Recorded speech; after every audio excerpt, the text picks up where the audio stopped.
If you take the example of walking down the street on a busy day, and you're walking down the street and you see somebody coming towards you that you know quite well, so you go to wave at them and they just walk past without seeing you.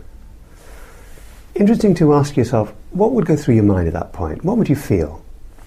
Now, if you were feeling quite good that day, you might say, oh, they weren't wearing their glasses. Or they were preoccupied with something. They didn't see me, that's fine. And you wouldn't think any more about it.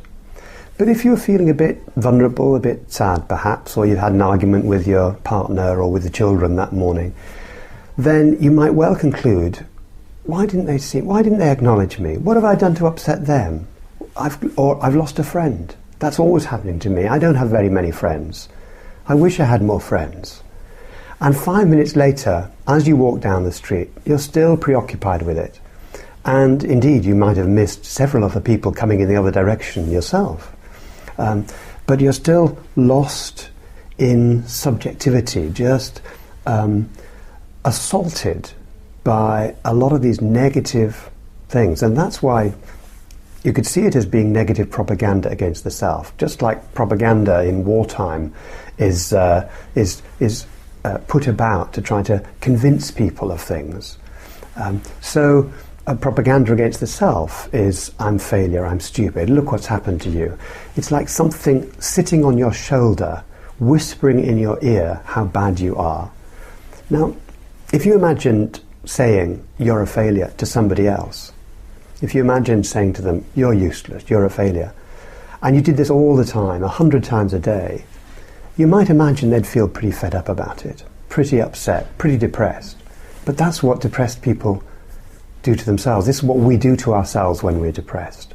It's just we have this constant, what you might say, self-talk, running commentary on everything we do, saying, look at that, another example of how stupid you are. And just like if we were talking to somebody else, they'd feel really bad. So we feel bad to have this commentary running on and on and on. And meditation enables you to see that more clearly, to see the chatter of the mind just going on and on and on. And to begin, not to try to repress it or suppress it, not to try to push it away, but just to notice it, to acknowledge it, even to welcome it and say, almost with a smile, there you are again. And when we greet it with a smile, there's a very, very curious thing happens. It tends to go by itself. It's a bit like opening the door to an unwelcome guest, and then the unwelcome guest stays for a while and goes. But if we bar the door, the guest simply stays outside hammering. So that's the attitude of meditation, to open the door to these things, to smile at them, and they stay around for a while, and then the irony is, they go. It's a major discovery. They just go. They're like a cloud that floats away. And then the sun's there, and the sun was there all the time. That's the remarkable thing, but when the clouds cover it, you often say, the sun's gone in. Well, the sun hasn't gone in, it's still there. If you take me and my colleagues were always interested in how best to help people who are depressed. And we know that there's a therapy called cognitive therapy that works very well for depression. And it works by helping people to become aware of the thoughts that go through their mind when they're depressed. For many years people thought that when you get depressed, these thoughts were just there as a symptom of depression. So thoughts like, I'm worthless, I'm stupid, I'm a failure, nobody loves me, it'd be better off if I were dead. Very serious thoughts like that. And people had treated these as a symptom of depression. And what cognitive therapy does is say, well, they may be a symptom of depression, but they also make depression worse, they make it last longer. People start taking these thoughts seriously, believing them, and the more they believe them, the more they buy into them, and the more it makes them sad and depressed and so on. So cognitive therapy works by helping people to realize and to change their thinking, to look for the evidence. Now, when we came to another problem of depression, which is when people are better, how do they prevent themselves from getting depressed again? This demanded a new approach, because when people are well, their thoughts often disappear, these negative thoughts. So we needed an approach that actually taught people the same things that cognitive therapy had been teaching people, but that they could practice on any thoughts. And meditation is very useful for that, because in meditation you engage in practices. You sit, for example, focusing on the breath, and thoughts come up, any thoughts come up. So you can practice just seeing the thoughts come up and seeing them come, seeing them stay a while, seeing them go. We use mindfulness over an 8-week program where people come for classes once a week for 8 weeks, for 2 hours a week.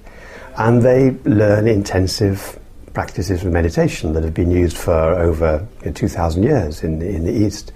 And these have been adapted and developed in a way that people can use them on a daily basis.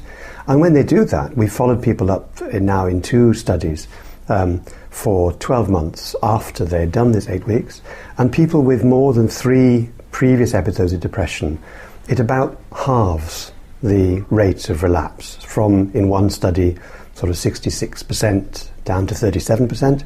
In another study, 78% down to 36%.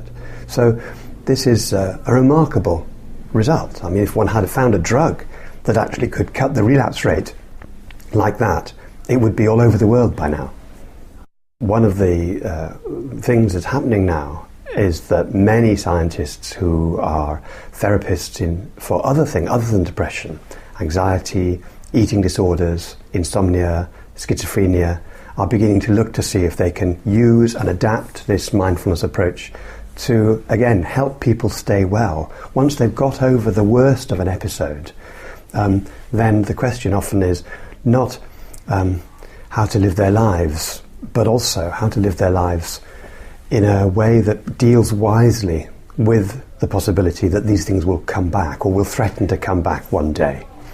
And meditation is extremely useful at helping people stay aware and awake, both for the early signs of symptoms, so they can take action earlier instead of waiting until it really boils up, but also beginning to divert away from all these thoughts that would worry them so much. One of the things that happens when people are doing this work is that at first it can seem a lot of work for very little apparent reward. We invite people in the classes to take home tapes and CDs and practice 6 days out of 7 for about 45 minutes a day. And when there's been a lot of stress around, sitting for 45 minutes or doing the body scan for 45 minutes, anything for 45 minutes, is difficult. First of all, it's difficult to find that time in your day. You have to reconstruct your day because nobody's got an hour a day to spare. So one has to try to find that. That's difficult enough. But then, if you sit, you suddenly perhaps are more aware for a while of all the pattern of the mind, the chatter of the mind that constantly goes on and on. And at first people think, well, this is not relaxing. This is not doing me any good. Because, normally when you get something from your doctor to take home, it's supposed to make you feel better. This doesn't seem to make people feel better. But gradually people learn that they don't have to enjoy it. They just have to do it. And that they don't have to enjoy it, they just have to do it and see what they discover. And after 3 or 4 weeks, they start discovering all sorts of things. First of all, that time that they've taken for themselves each day becomes very precious to them, because it's a time to be with themselves, for themselves, not necessarily for anybody else. They notice that they're noticing more things in their environment. They're noticing small things. They're noticing a bird flying off. They're noticing a leaf on a tree. They're noticing things that normally they'd think just dismiss as ugly, like a drain pipe or something. So they're aware, more aware of their environment. They feel more connected to their environment. And what's so powerful are those moments when normally they'd have spiraled down into a depression, when they would have said, you're worthless, you're stupid, when this voice would have arrived, as it were, whispering in their ear. And they have a moment where they feel themselves beginning to be sucked into the whirlpool of their emotions. But then they're able just to stand on the outside and say, I don't have to go there. This is just a thought. And the amazing sense of liberation, amazing sense of freedom that this gives them, to be able to say, this is an opportunity to practice, and I don't have to get sucked into there. And then when they notice that without having to do anything, the voice itself disappears, that's an amazing discovery, that they don't have to do anything, don't have to fix their problems. They can just be with them and explore this awareness. So these moments, which often don't come straight away, indeed, you can't even expect them to be there, because exactly how it strikes people will be different from person to person. When this happens, will be different from person to person. We tell people, you're only responsible for the input. You're only responsible for the input. You don't have to worry about the output. You don't have to worry about the outcome. Just do what it says to do and see what happens. Gradually, one by one, people make discoveries that they would have never thought possible.